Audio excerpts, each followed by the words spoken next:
Pues vamos a meternos de lleno con lo que pasó el día de hoy. El tema de la UIF. El día de hoy se volvió a presentar Pablo Gómez. Yo no recordaba que estuviera ahí Pablo Gómez, creo que desde que habló sobre el tema de Peña Nieto, de la investigación de Peña Nieto y de cómo, pues sí tenían una investigación abierta en contra del expresidente mexicano.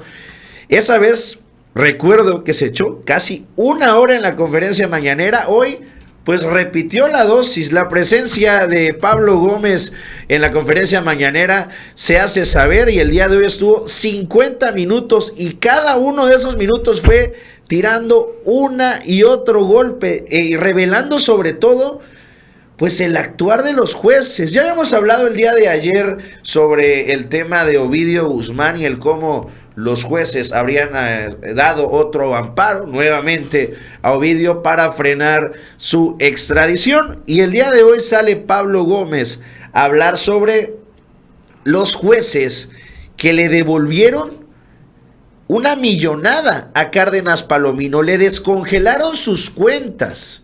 Aunado a esto también presentó el gobierno mexicano el cómo tiene pues diferente información tanto de Genaro García Luna como también de su familia y de su esposa del manejo de recursos. Vamos a ver lo que dijo el titular de la Unidad de Inteligencia Financiera sobre cómo se busca recuperar parte de este dinero, de estos más de 700 millones que están congelados allá en Estados Unidos.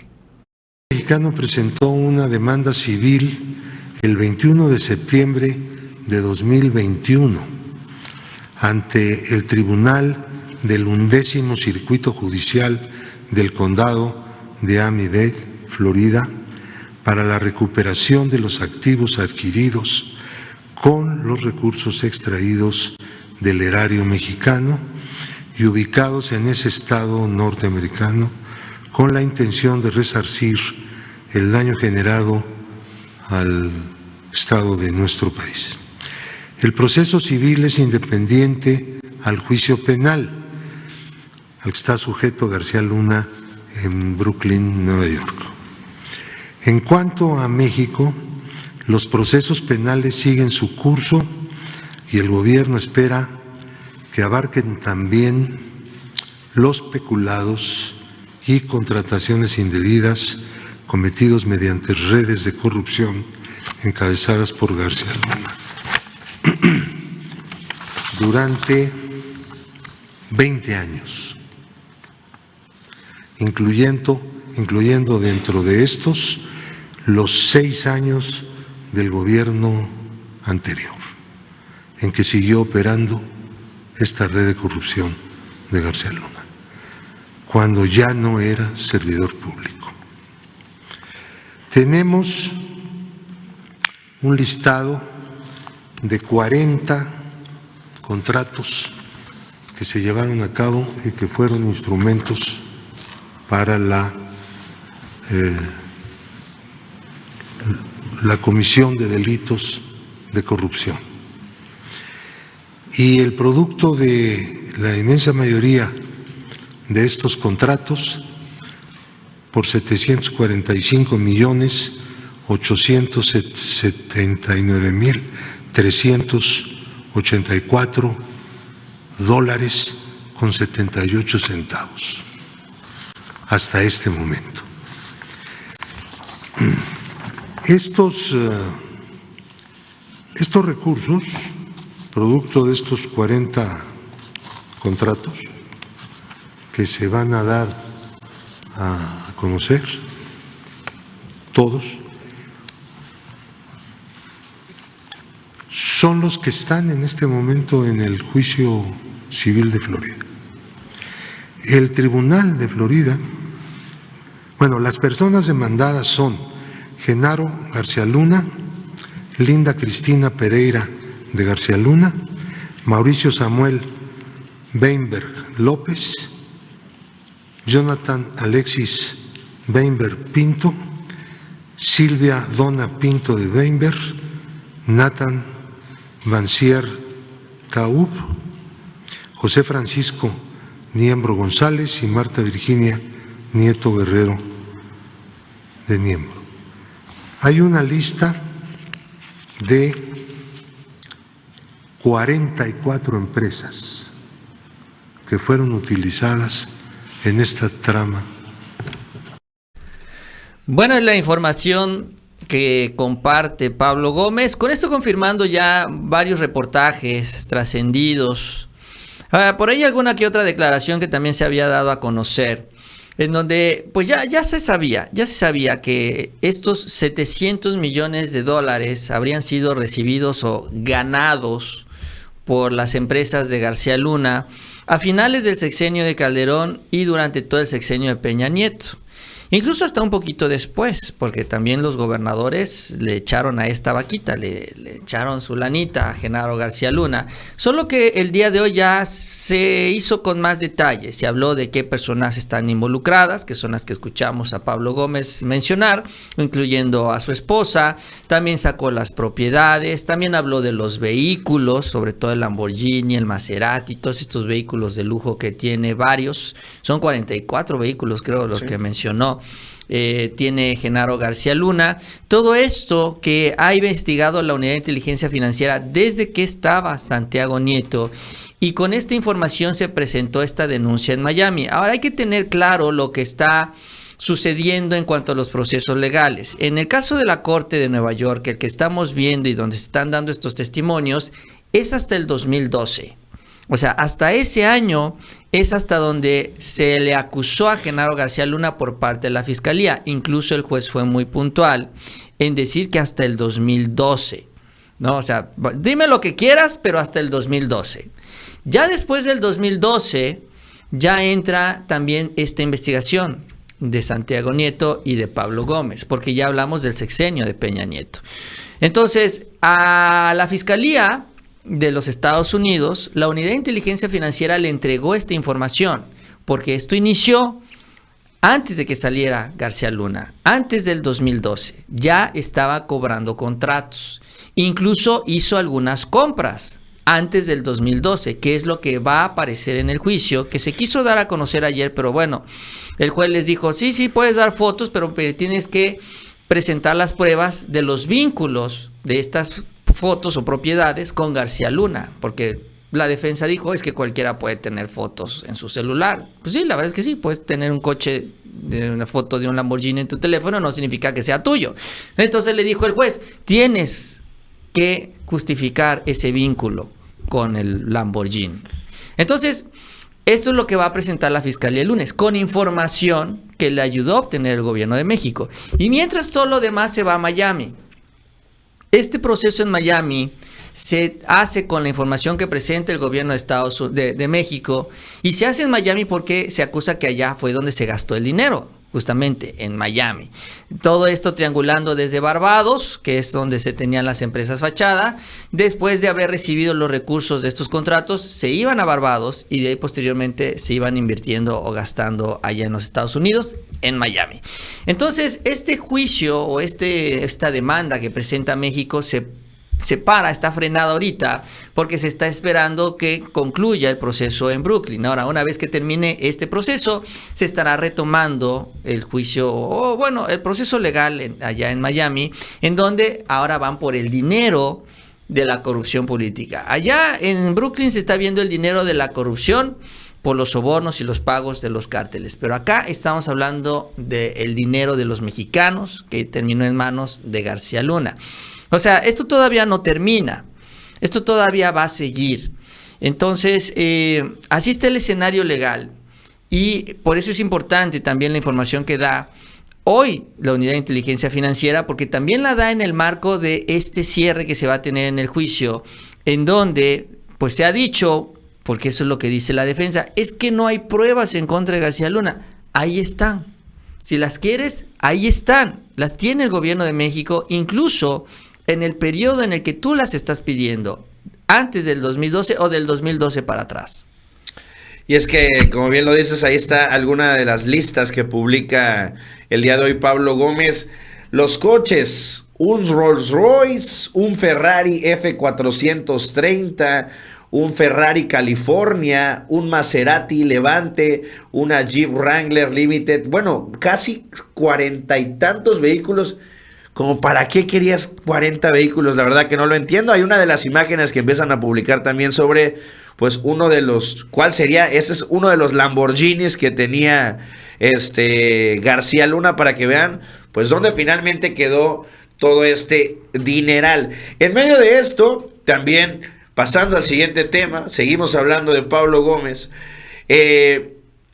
Pablo Gómez exhibe el cómo, pues tal cual, lo dice textual: la justicia de la Unión ampara y protege a Cárdenas Palomino.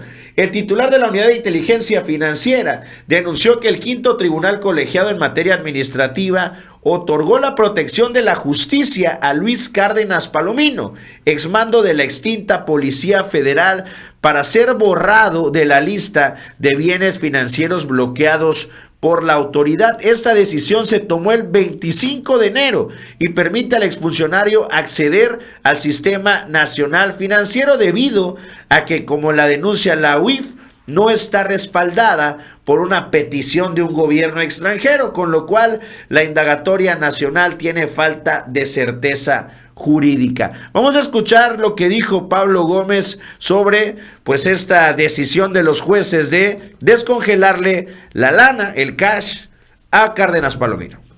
Palomino ha recibido del quinto tribunal colegiado en materia administrativa del primer circuito la protección y el amparo de la justicia de la Unión. Apenas el 25 de enero de 2023, este tribunal está integrado por Jorge Antonio Cruz Ramos como presidente, María Elena Rosas López y Pablo Domínguez Peregrina, que son magistrados del Poder Judicial de la Federación. Dicen ellos, repito exactamente los términos de la resolución del colegiado: la justicia de la Unión ampara y protege a Luis Cárdenas Palomino. Es una resolución definitiva e inatacable. No tenemos recurso.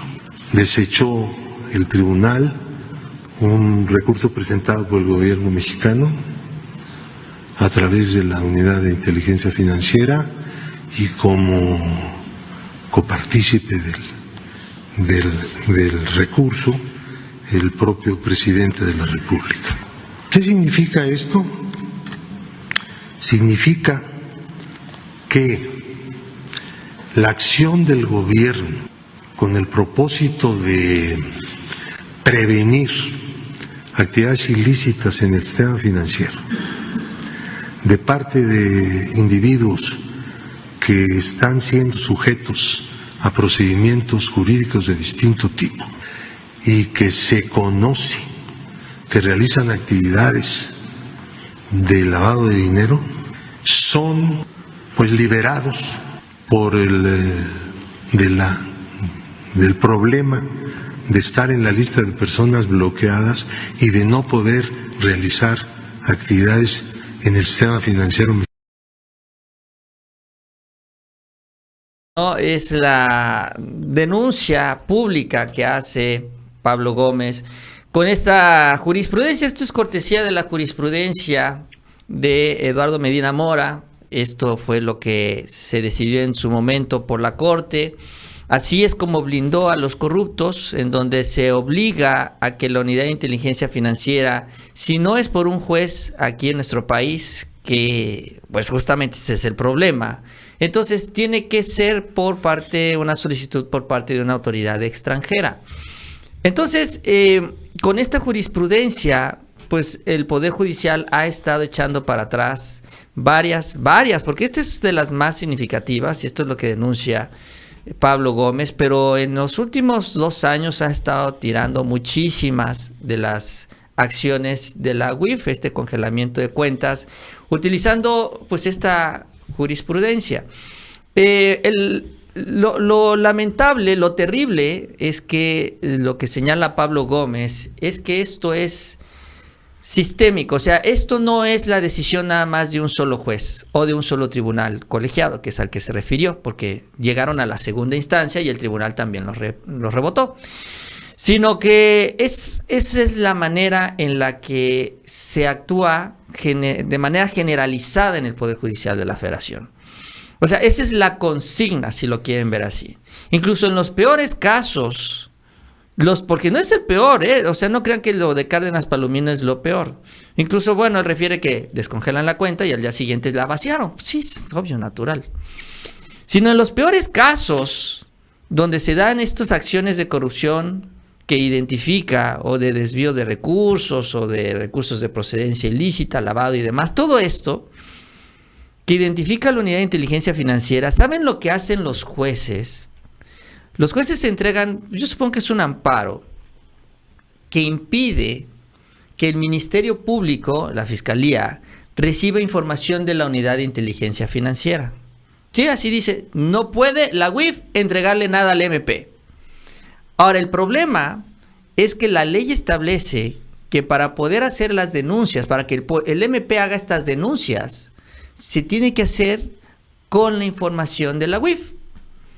O sea que básicamente, al hacer esto, el Poder Judicial, pues está frenando todo proceso legal en contra de los señalados, acusados, corruptos, ¿no? Porque ya no se puede hacer nada. O sea, ya no lo puedo denunciar. La Fiscalía no lo puede denunciar porque ya le impidió que la UIF entregue la información y sin eso no avanza el proceso legal. O sea, ya olvídate del amparo, olvídate de que te van a descongelar las cuentas, vaya, ni siquiera llegan a congelarlas. Ese es el problema, esas son las mañas de todo un sistema creado para proteger la corrupción y que está basado en la independencia de los jueces.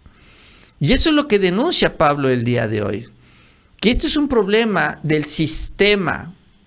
Y eso nos lleva nuevamente al debate de la necesidad de una reforma, ya no solo al Poder Judicial, sino al sistema de leyes que tenemos, que pues son utilizadas por este Poder Judicial, manipuladas, interpretadas por el Poder Judicial, pues para dar impunidad, porque lo que lleva a esto es a la impunidad.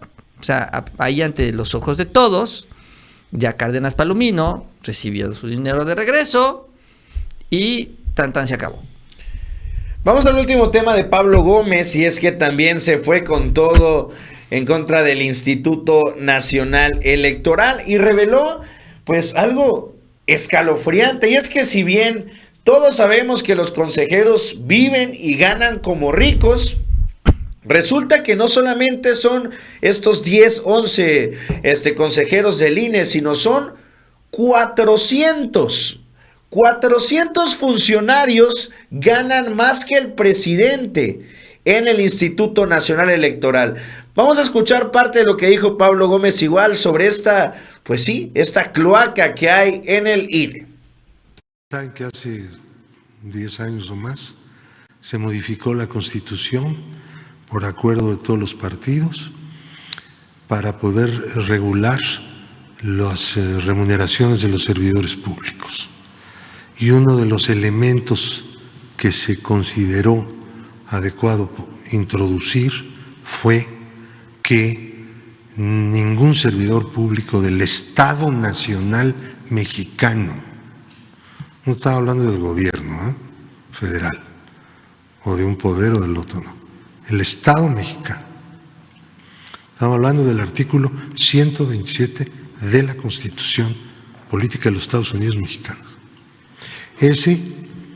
Ningún servidor público puede ganar más que lo que es asignado en el presupuesto al presidente de la República.